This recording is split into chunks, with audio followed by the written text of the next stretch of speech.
Question, alam ba ni PRRD na merong senators na who actually proposed a resolution for him to be under house arrest na lang sa Pilipinas with respect to the interim release? Oh, as I said, only the lawyer can comment on the Senate resolution, whether it will be useful for the case or it is not useful for the case.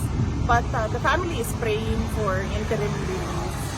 What is your reaction, ma'am, with respect to the move of these three senators? Oh, well, we thank them. We thank them for their concern for President Duterte, and we thank them for supporting the move for application for interim release of former President Duterte. So we are grateful to the senators for expressing this in a Senate resolution.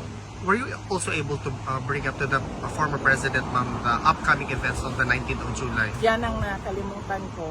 Because right now it's a coordinated effort na... Kasi passionate na talaga ako kanina sa pro.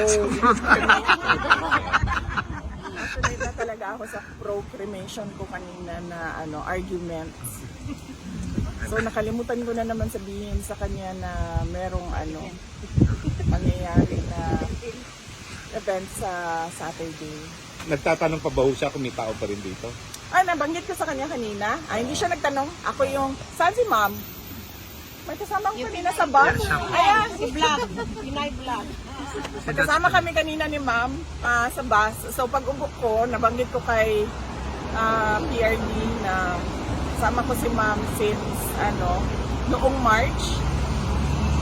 At ang kinamusta lang ni ma'am ay si Kateki at si PRD. Yun lang ang kinamusta ni ma'am. Kumusta na si PRD and kumusta na si Kateki. On that particular note, ma'am, how is PRRD? He's okay.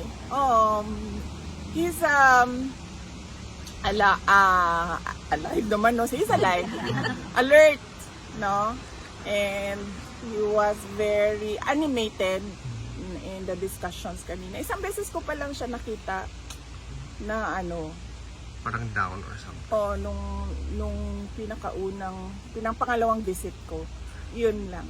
All the rest, Will this be your last visit on this trip or meron pang susunod na visit po before you go? Meron pa. Meron pa akong mga pagbisita. Pero for this week, ibang relative bibisita.